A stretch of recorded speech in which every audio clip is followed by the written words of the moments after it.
नमस्कार दोस्तों, कैसे हैं आप लोग। मैं आप सभी का मित्र स्वयं चौधरी। तो आज हम बात करेंगे मध्य प्रदेश की कुछ जनजातियों के भौगोलिक क्षेत्र के बारे में और उनके अध्ययनकर्ताओं के बारे में।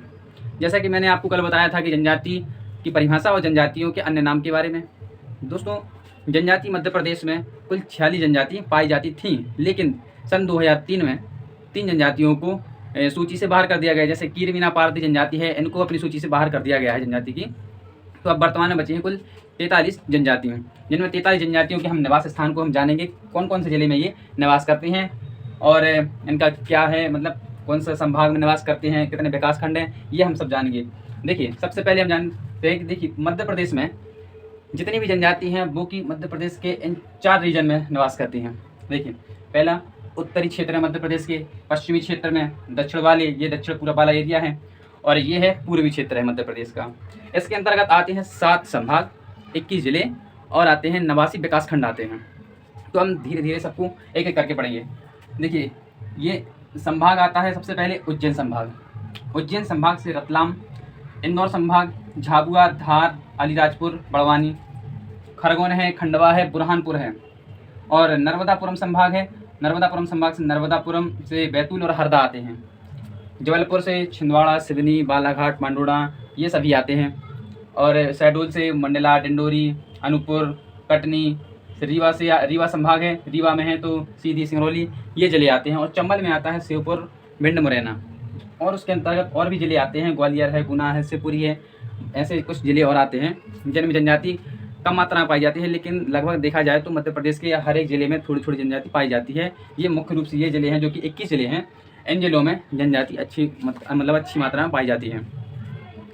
देखिए, जनजातियों का ये भौगोलिक क्षेत्र हो गया, जनजातियों के ये ज़िले हो गए हैं, 21 ज़िले हो गए, 89 विकास खंड हो गए हैं, जिनमें देखा जाए तो सबसे ज़्यादा जनजाति पाई जाती है इंदौर संभाग में।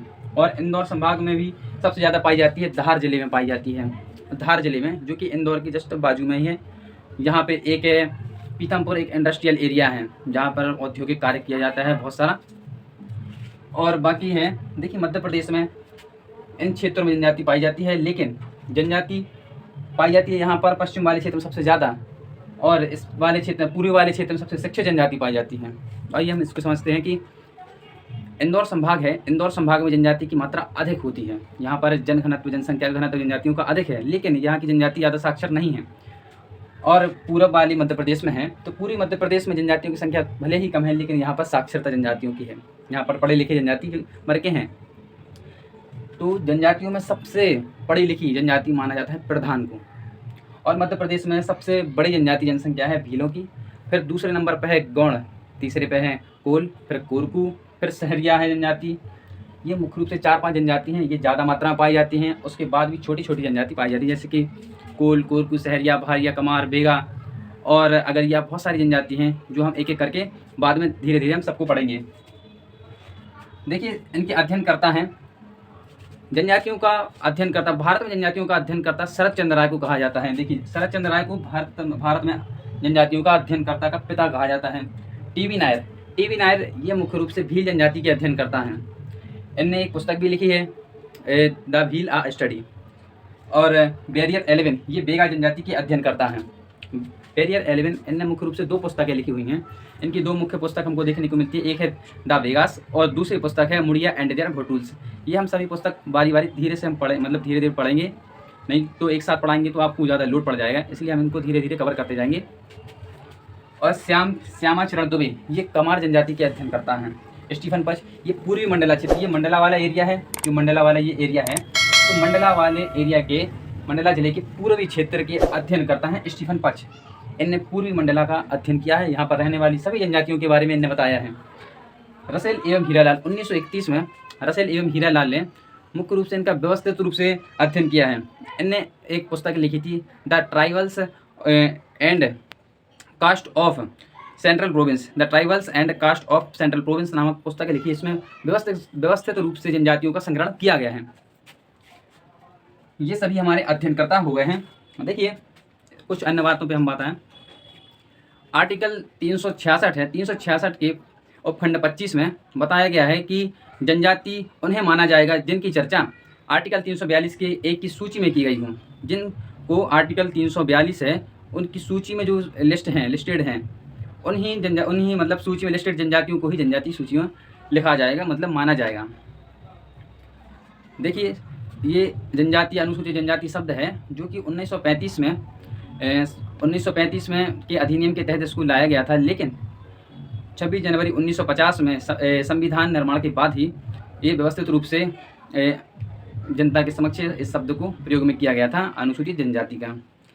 उस टाइम पर 1950 के समय में भारत में कुल मतलब इस सूची में कुल 212 जनजातियों को चढ़ाया गया था, मतलब चढ़ी हुई थी। लेकिन 1960 में चंदा समिति का एक गठन किया गया, उसने 5 मानकों का निर्धारण किया, 5 मानक का निर्धारण किया। जिन ऐसे मानक, देखिए मानक का सरल रूप होता है कुछ ऐसी मुख्य बातें जो हम देखते हैं अन्य लोगों में, जैसे कि अब जनजातियों में कुछ मानक ऐसे हैं कि जैसे कि भौगोलिक एकाकीपन, इनका मुख्य मानक था भौगोलिक एकाकीपन। भौगोलिक एकाकीपन का मतलब होता है कि भौगोलिक रूप से एकांत जगह में रहना पसंद करते हैं जनजातीय लोग। आपने जहाँ तक देखा होगा कि आप जिस एरिया में रहते हैं वहाँ पर बहुत ही कम जनजाति के लोग मिलते हैं, लेकिन आप अगर किसी जंगल वाले, किसी एकांत वाले एरिया में आप जाएंगे, क्षेत्र में जाएंगे, तो वहाँ पर आपको जनजातियों का समूह या समुदाय मिलेगा।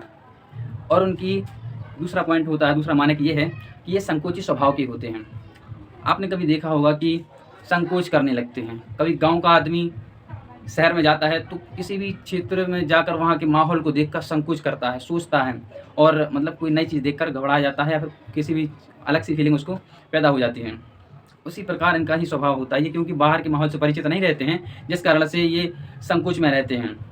मतलब ये बाहरी माहौल से परिचित नहीं रहते, इसलिए ये इनकी कैटेगरी थोड़ी अलग होती है। और इनका एक है कि ये आदिम जाति के इनमें लक्षण पाए जाते हैं। आदिम जाति का अर्थ ये होता है कि ये आदिमानव जैसे इनके लक्षण होते हैं। इनकी विशिष्ट संस्कृति होती है। संस्कृति, ये हमारा तीसरा पॉइंट हो गया, संस्कृति।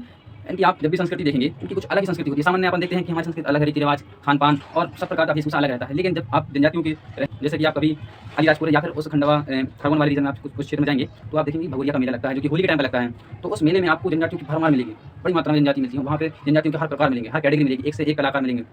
उनकी पूरी संस्कृति को दिखाया जाता है उस मेले के अंदर। और इनका ये संकोची होते हैं, आपको पता है ये संकोची हैं। और उसके बाद ये शैक्षणिक रूप से भी काफ़ी पिछड़े होते हैं। शैक्षणिक रूप से जनजाति के पिछड़े हो गए। ये कुछ मुख्य बिंदु थे जिनका चंदा समिति के द्वारा को आधार बनाकर जनजातियों का आकलन किया गया था। पहला हो गया अपना भौगोलिक एकाकीपन, दूसरा ये हो गया अपने आदिम जाति के लक्षण, तीसरा संकोची स्वभाव, चौथा हो गया अपना विशिष्ट संस्कृति, और पांचवा हो गया शैक्षणिक रूप से पिछड़ापन। तो इन आधार पर चंदा समिति ने 424 जनजातियों का आकलन किया था। मध्य प्रदेश में कुल 46 जनजातियों का आकलन किया तथा भारत में 424 जनजातियों का आकलन किया था, जिसमें 8 जनवरी 2003 को कीर, मीराम, पारदी 3 जनजातियों को जनजाति सूची से अलग कर दिया गया। इसलिए वर्तमान में कुल 43 जनजाति मध्य प्रदेश में निवास करती है, जिसमें गौड़ जनजाति है जो कि भारत की सबसे बड़ी जनजाति है, लेकिन मध्य प्रदेश में दूसरे स्थान पर है। मध्य प्रदेश में सबसे बड़ी जनजाति भील जनजाति है, दूसरे पर गौड़ है, फिर तीसरे पर है अपनी कोल है, फिर कोरकू, फिर सहरिया है, फिर छोटी छोटी और जनजाति हैं। इस प्रकार से हमारा ये जनजातियों का भौगोलिक विस्तार और उनके अध्ययनकर्ताओं के बारे में आज का यह टॉपिक खत्म होता है। कल हम इससे आगे बढ़ेंगे और आगे का जानेंगे। जब तक के लिए थैंक यू दोस्तों, मिलते हैं नेक्स्ट वीडियो में। जब तक